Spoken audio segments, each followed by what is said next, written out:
Acesta a fost materialul video în care ne-au fost adresate câteva întrebări și am încercat să răspundem și vom face același lucru și astăzi. Deci, întrebarea a șasea care ne-a fost pusă spune așa: în 1948, în România, s-a instalat un regim dictatorial comunist care a tăiat toate legăturile fraților cu societatea din Brooklyn și care a pus mâna pe toți servii de răspundere sau cu răspundere numiți de societate în mod teocratic. Așa cum numiți, în paranteză fac, deci numiți așa cum arată revista Organizație Partea 1, aruncând în închisori unde mulți au decedat, iar alții s-au întors bolnavi în urma traumelor suferite în închisori. După părerea voastră, ce trebuia să facă frații rămași? Să numească alți servi printr-o numire neteocratică pentru a împinge lucrarea înainte în condiții subterane sau să se oprească total din activitate ca să nu calce regula prevăzută în revista organizației cu privire la numirea servilor? Da? Deci, observați că și din întrebare reiese foarte clar că persoana sau persoanele care au întocmit aceste întrebări înțeleg că există o numire teocratică care este făcută de societate și o numire neteocratică care este făcută de comunități locale. Iar răspunsul? Deci, situații deosebite au existat întotdeauna, dar aceste situații speciale nu justifică practicarea religiei bătrânilor aleși, adică numirea servilor de către comunități și încălcarea legilor teocratice. Când nu există contact direct cu ceea ce definește societatea, revista Organizație partea 1 și partea a doua, rezultă următoarele situații. De ce este pus acolo în ghilimele societatea? Pentru că revista Organizație dă definiția la ceea ce înseamnă acest cuvânt societate. Da? Și această societate trebuie să facă numirile în poporul lui Dumnezeu și chiar peste anumiți străini în anumite cazuri. Da? Dar numirile trebuie să le facă acea societate. Și atunci rezultă următoarele două situații pe care propun să le analizăm împreună, care sunt foarte importante. Situația 1. Revista Turnul de Veche, Justificatorul și căile sale din 1945, numărul 15, pagina 239, o puteți accesa cu un click aici, da? Originalul englezesc, relatează și spune așa: munca teocrației se mișcă întotdeauna înainte. Da, chiar în tabere de concentrare, mărturia pentru teocrație mătură înainte ca un val mare. Sămânța adevărului a fost semănată și udată. A încolțit, a crescut, a înflorit și a dat fructe. Într-o zi, cei de la conducere din Belgia au primit o comunicare de la o tabără de concentrare, cerând societății să aleagă din numele propuse un frate care să fie serv de grupă. Apoi, pe mai departe, rapoarte lunare au venit din această tabără de concentrare, iar grupa a ajuns cunoscută ca Grupa Taberei de Concentrare. Timp de 2 luni, ei au avut următorul raport: 29 vestitori, 302 ore, 104 vizite, 2 studii model, 2 botezați. Toate acestea chiar sub nasul gărzilor naziste. Deci, chiar în tabăra de concentrare, nu și-au permis să se atingă de practica religioasă a bătrânilor aleși și să se numească unii pe alții, pretinzând poziții de autoritate teocratică. Au ales mai degrabă să-și riște viața și să intre în legalitate față de teocrație și rege, pentru că știau bine revista Turnul de Veche, Organizație și alte asemenea materiale clare. Prin urmare, aceasta a fost procedura potrivită atunci când nu s-a avut contact direct cu societatea sub persecuție. Sub nicio formă, supușii regelui nu au apelat la bătrânii aleși. Deci a fost o astfel de o împrejurare. Deci nicio asociație, indiferent de împrejurări, cu sau fără contact direct cu societatea, nu are dreptul de a ignora numirea teocratică pentru că este scris în turnul de veche organizație, partea 1, paragraful 12 și 13. Și spune așa. Acest lucru important nu poate fi ignorat, și anume că nicăieri în epistolele adresate adunărilor sau grupelor bisericii ca atare, Pavel nu le-a dat nicio instrucțiune de a numi supraveghetori sau servi, instrucțiune pe care să o urmeze ca un corp condus în mod democratic. În mod necesar, se ridică întrebarea: de ce nu a fost dată nicio astfel de instrucțiune? Iar răspunsul trebuie să fie cu siguranță că numirea supraveghetorilor sau servilor bisericii sau adunării nu revine membrilor fiecărei grupe separat ca și cum ar fi o organizație condusă în mod democratic. Dacă ar fi voia Domnului ca fiecare grupă sau adunare să fie autonomă în această privință, Pavel cu siguranță ar fi făcut ca aceasta să apară clar în instrucțiunile pe care le-a transmis. Continuă paragraful 12. Instrucțiunile date în scripturi cu privire la alegerea servilor, bătrânilor și diaconilor au fost transmise de Pavel, lui Timotei și lui Tit, cei doi fiind numiți special de Pavel pentru a face și a menține ordinea în adunări și grupe. Se pare că celor doi bărbați, apostolii și Domnul le-au dat autoritate cu privire la organizarea și guvernarea bisericii. 13 paragraf. O lungă perioadă de timp s-a scurs de la moartea apostolilor până la cea de-a doua venire a Domnului Isus Hristos. Pavel nu a dat nicio instrucțiune cu privire la alegerea servilor bisericii care trebuia să fie urmată în toată acea perioadă de timp. Și după cum este arătat în Scripturi, întreaga chestiune a fost lăsată Domnului, care prin acțiunea Spiritului Sfânt avea să se îngrijească de toate lucrurile necesare. Prin urmare, continuă paragraful, rezultă clar că o grupă sau adunare care numește evangeliști, păstori, învățători, acționează contrar prevederilor date de Domnul. Prin urmare, s-a încheiat citatul. Deci, prin urmare, în urma acestor citate și multe altele care au fost descoperite cu alte ocazii, asociațiile care pretind că au o conducere teocratică din prezent acționează contrar prevederilor date de Domnul. Deci situația 1 am analizat-o atunci când a fost societatea și comunități sub persecuție au luat legătura cum au putut cu societatea ca societatea să-i numească. Bun. Acum să vorbim despre o altă situație. Au fost îndreptățite comunitățile creștine timpurii, după ce nu au mai avut contact cu apostolii, cu Tit și cu Timotei, să-și numească servii? Deci această acțiune de a numi servi a fost dată la apostol, lui Tit și lui Timotei. Atât. Bun, dar ei când au murit, ce au făcut? Au oprit lucrarea?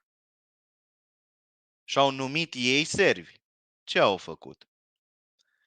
Instrucțiunile regale arată fără urmă de îndoială că nu aveau acest drept teocratic de a-și numi servi. În loc ca grupele să-și numească servii, trebuiau ca să-și continue activitatea care le-a fost poruncită, fiind ghidați de instrucțiunile teocratice lăsate lor până atunci. Faptul că în aceste zile asociațiile nu au contact direct cu societatea nu le justifică prezenta practică religioasă a bătrânilor aleși. Potrivit cu vocea păstorului și conform literaturii, absolut toți, așa numiții servi de răspundere, trebuie urgent să fie acceptați și numiți teocratic de societate. Iar dacă acceptarea și numirea lor nu sunt posibile, atunci ei trebuie acum și imediat invalidați total din pozițiile lor de conducere din punct de vedere al teocrației. Este irelevant cine și cum conduce sau organizează vreo asociație. Aici noi ne referim la pozițiile teocratice oficiale în cadrul organizației vizibile a lui Jehova. Deci nu despre o anume asociație, despre care vorbește turnul de veche organizație și broșura instrucțiuni de organizare. Făcând acest lucru, trebuie oprită munca pentru regatul lui Dumnezeu? Sub nicio formă. Aceasta trebuie să continue conform instrucțiunilor regelui și sub binecuvântarea lui Jehova. Dar indiferent cum s-ar auto-organiza grupele și comunitățile, acea organizare ar fi una a lor proprie, necesară pentru lucrare, dar fără să se pretinde că e teocratică. Da, scopul lucrării este teocratic. Ele trebuie să muncească eficient și organizat, fiind ghidate de instrucțiunile regale. Atunci, toți martorii lui Jehova din diversele asociații ar deveni martori ai lui Jehova uniți în jurul regelui și instrucțiunilor sale și nu în jurul unor pretinși și impostori reprezentanți ai organizației vizibile a lui Jehova. Deci, aceste lucruri sunt foarte importante. Iată, au fost arătate două situații în care nu s-a avut contact direct cu societatea, da? Și anume, unul în timpul când au fost persecuții și atunci au totuși subteran au încercat și au făcut și au luat legătura chiar riscându-și viața, pentru că dacă îi prindea că trimit telegrame sau scrisori sau cum au făcut, vă dați seama ce s-ar fi întâmplat. Dar au fost eficient și au făcut lucrul acesta. Și a doua, când pe timpul apostolilor nu mai era cine să numească în comunități, nimeni care să numească servi, totuși ei nu, grupele nu au avut drept de la Jehova să-și numească astfel de servi. Dar totuși știm că în istorie s-a întâmplat aceste lucruri și au ales și episcop, și au ales și tot felul de lucruri, și au ales și au ajuns unde au ajuns. Așa se ajunge când se introduce religia în comunitățile de creștini. Deci de aceea noi cu toată bunăvoința atragem atenția asupra acestor deraieri, nu ca să acuzăm pe cineva de ceva, nu ca să atacăm pe cineva, ci scoatem aceste lucruri în evidență pentru că ele sunt scrise.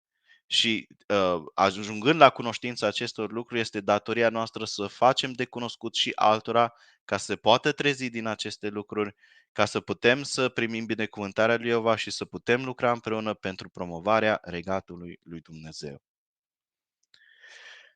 Aceasta a fost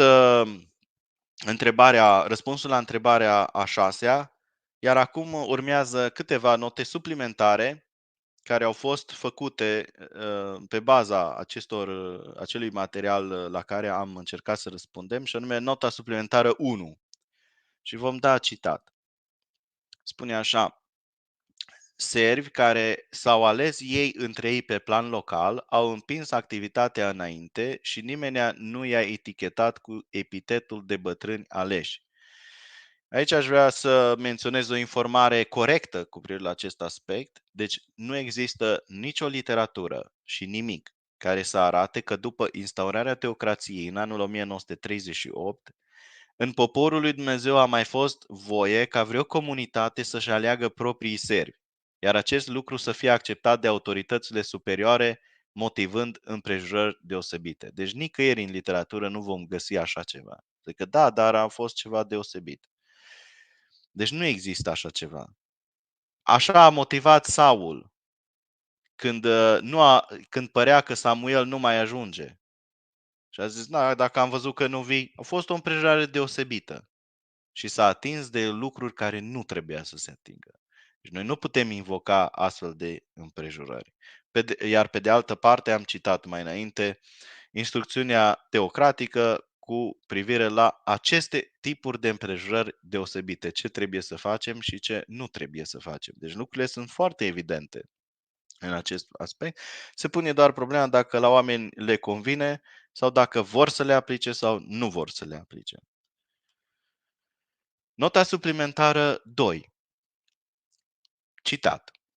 V-am mai auzit spunând că internetul este foarte bun, căci martorul Iova în toate timpurile s-au folosit de tehnologia de vârf pentru a răspândi vestea bună.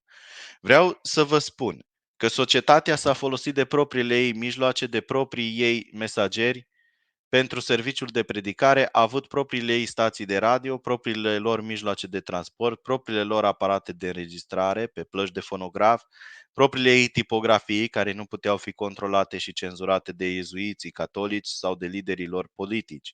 Internetul unde v-ați refugia voi nu este al vostru și nu-l controlați voi, dar este locul unde nu vă poate nimeni învinui că v-ați pus servi numiți de societate.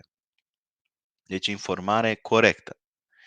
Martorii lui Jehova au avut uneori propriile lor stații radio, dar au transmis prin multe alte stații pe care nu le dețineau ei. Chiar și așa, nu ei controlau spațiul aerian prin care erau transmise undele. Acesta era controlat de autoritățile lumești, iar martorii lui Jehova aveau nevoie de licențe și autorizații și deseori au întâmpinat piedici și dificultăți în transmisie. Pentru clarificare, tot așa, în cadrul proiectului JV United, avem propriile noastre sisteme, cele de bază construite de noi de la zero. Și la toate acestea avem control absolut. Această construcție a necesitat o muncă specializată de înaltă calificare pe o durată de mulți ani. Rezultatul muncii ieșind la iveală abia doar în ultimii ani, prin lansarea publică a proiectului JV United. Internetul nu este controlat de noi, dar această împrejurare corespunde exact cu împrejurările din timpul societății. Deci ei, chiar dacă aveau stațiile lor radio, acestea erau supuse reglementărilor și legilor ținutului în care ele activau. Deci nu puteau să apese pe buton și să transmită când vroiau și cum vroiau și ce vroiau. Da? Deci erau niște licențe foarte riguroase, niște legi, exact ca și acum. Notă suplimentară 3. Citat. Căci doar nici nu aveți nevoie de servi, nici de servi financiar, nici de servi de literatură, cu aveți în biblioteca virtuală, de unde cu un singur click îți apare revista în limba engleză, bineînțeles dacă știi limba engleză. Dacă ai norocul să o găsești și în limba română. Și în al treilea rând, dacă te știi pe telefon. Dar dacă nu te știi, este problema ta. Nu mai aveți nevoie nici de servi de teritoriu, că doar internetul ajunge peste toate teritoriile, deci această tehnologie de vârf e mana cerească pentru voi și ce bine e că nimenea nu vă poate învinui de bătrâni aleși prin vot. Informare corectă. Într-adevăr, multe din atribuțiile servilor numiți de societate nu mai sunt neapărat necesare. Spre exemplu, servul de literatură era în general necesar pentru distribuția de literatură, dar literatura poate fi acum distribuită într-un format inedit prin proiectul JV United, cu un singur click, chiar și în cele mai îndepărtate părți ale Pământului. Recomandăm ca persoanele interesate de literatură să-și descarce acea literatură pe dispozitivul lor personal.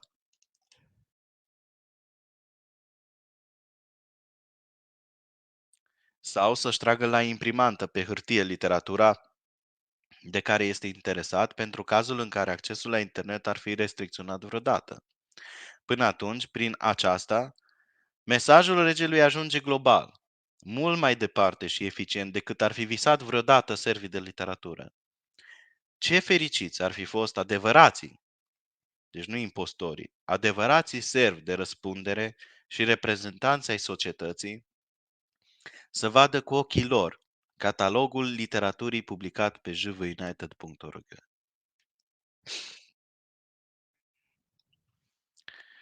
Acest catalog poate fi găsit aici, pe această adresă, jvunited.org, în limba engleză, originalele, literatura în limba română, ro.jvunited.org, literatura în limba maghiară, hu.jvunited.org.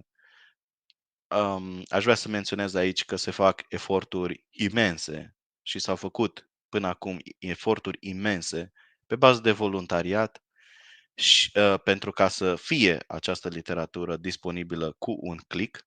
Deci este foarte ușor să dai click și să-ți apară literatura, dar ca să se facă această infrastructură și ca să, ca ca să fie atât de ușor ca să se dea un click, să știți că s-a muncit și s-a investit extrem de mult. Și chiar mai mult, dacă considerați că acest lucru este un lucru bun și doriți să vă implicați în aceasta, deci puteți să faceți aceasta. Nu trebuie decât să ne contactați. Există adresa de e-mail office@jevuinited.org și încercăm să vă punem tot ce este necesar pentru a participa la această lucrare de promovare a Regatului lui Dumnezeu și de a promova mesajul fraților lui Hristos. Cum? Promovând această literatură.